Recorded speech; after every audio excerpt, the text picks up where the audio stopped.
So we would like to welcome you here in a place. The place is called Egyptus Papyrus. I'm your local guide, and I will give you an idea about how the ancient Egyptian they invented the first paper in history. It's called papyrus paper. So papyrus is the name of this plant. This is a real papyrus plant. You could touch it and you could feel it. It's aquatic plant, semi-tropical. Oh, it grows in the water. That's right. Yeah. Growing in that's right. It's growing in the water, and growing in swamps. You know, in shallow waters.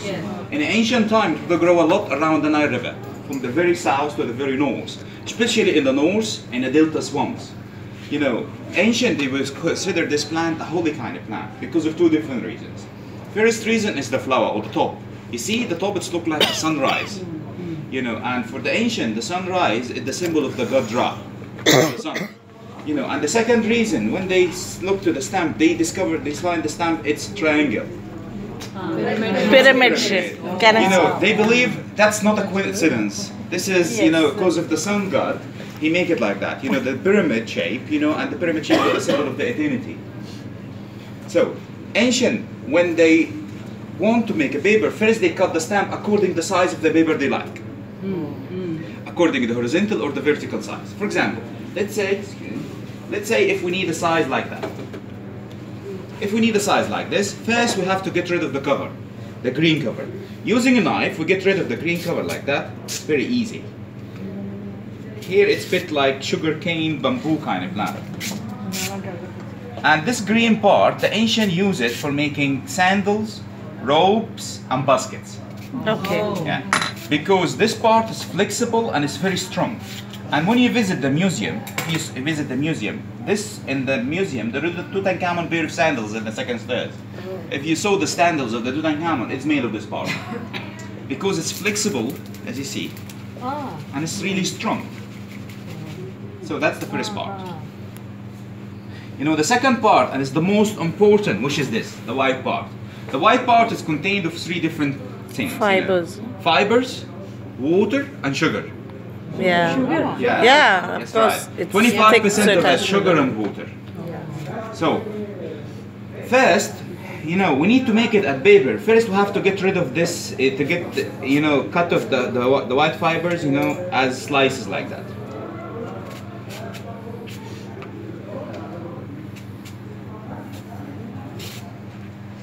You see, this part, it's very weak. It's very easy to cut it, you know, because it's just water and sugar and fibers in it. You know, we need to make it a flexible and we need to make it a stronger. Strong. So, we do that with using these tools. You know, a wooden hammer, you know, and a rolling mill. Everyone has those tools in the house. You know, the rolling mill, you know, for rolling it and to make it straight. And the hammer, we hammer it, you know, to break the fibers. That's right. So, we start with the hammer. First, let's use one first here. Hammer it like that. Then, with the rolling mill, we roll it. And we roll it, as I told you, to squeeze the sugar and to get rid of the water.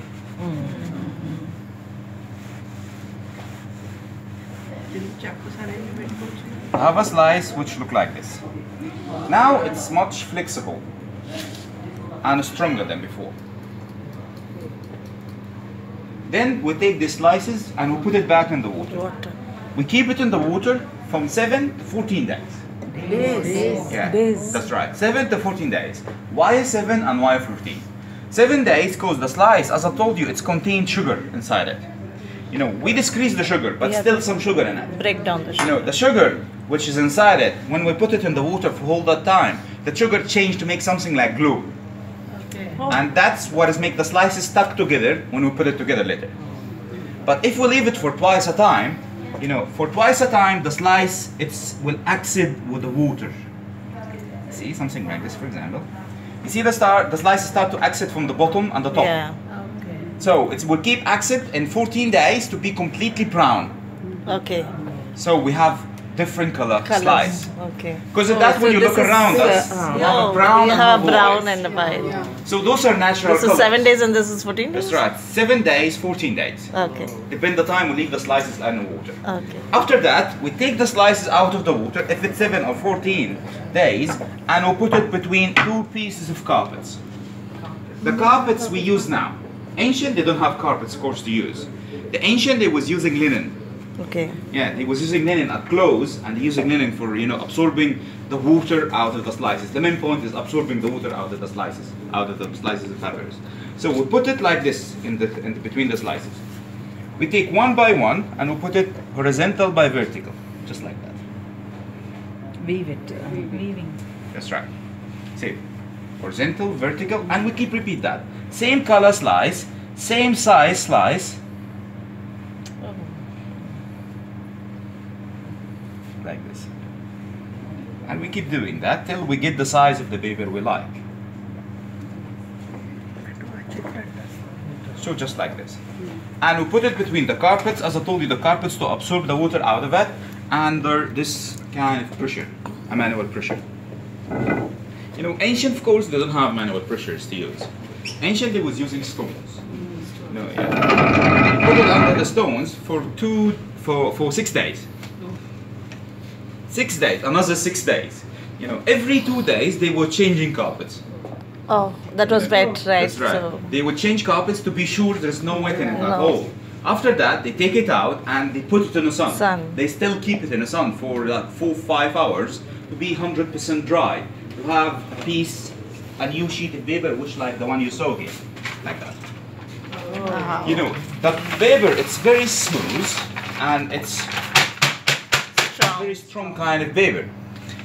And the miracle of this paper, the ancient, they discovered it around 4,000 years ago.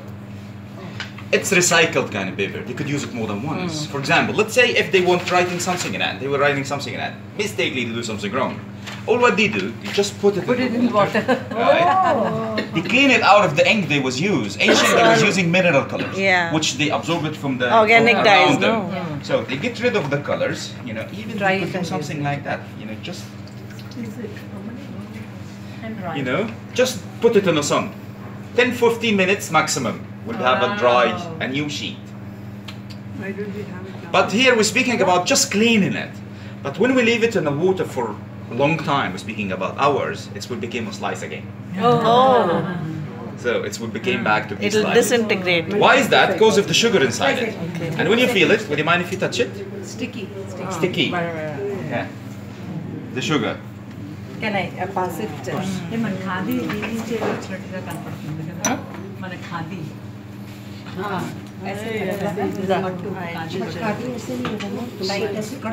Something else is different between the fake and the original.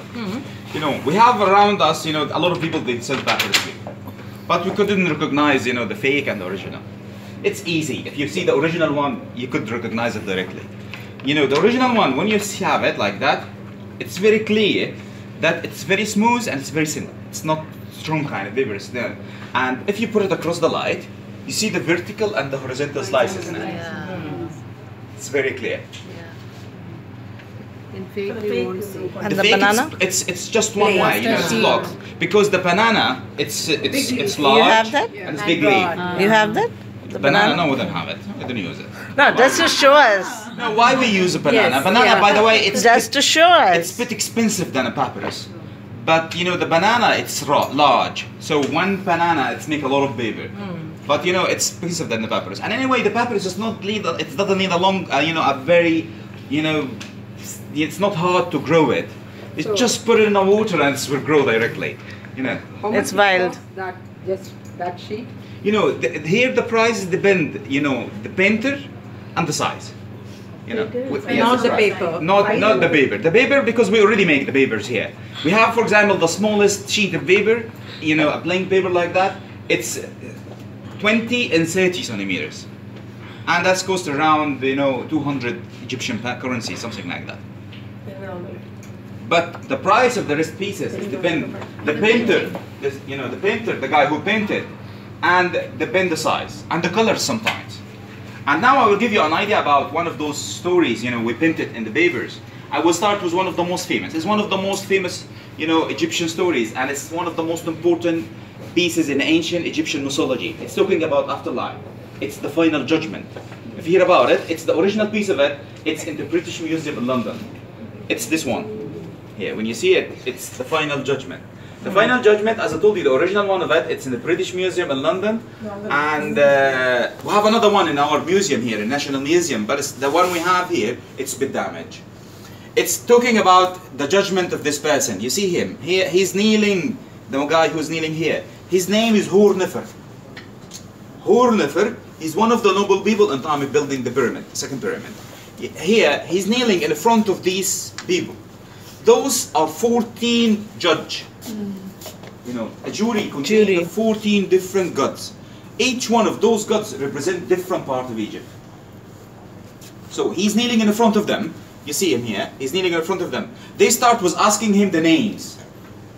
The names of the gods. Yeah, would you mind? Excuse me. Let everybody see. Yeah, like that. Yeah. So the guy is kneeling in front of the jury. The jury is, 14 different gods. They start with asking him the names. You know, we have Rahur, Ikhti, we have Amon-Ra, we have Ma'at, Til, Uzis, and Osiris in the end. You know, if he knew the names, the jury together, all in one voice, they ask him questions, several questions. They asking him, did you kill? And he said, I never killed. Did you steal? He said, I never steal. Did you pollute the Nile? I never pollute the Nile. They keep asking the question and he keep denying. You know, after that, you see 1, 2, 3, 4, 5, 6, 7. They show the symbol. Key of life. The key of life, like that. The Ankh symbol, the key of life, it's the key of the way, the key of the past, the key of his eternity. So they give him the key of life and they convince Papyrus said, and they see him an innocent person. He deserves eternity, he deserves paradise. But here we have in the back 1, 2, 3, 4, 5, 6, 7. Nothing. They show nothing. You know, they didn't convince Papyrus said, and they find him not innocent enough to go to the eternity. So here is it's the jury divided, 50-50.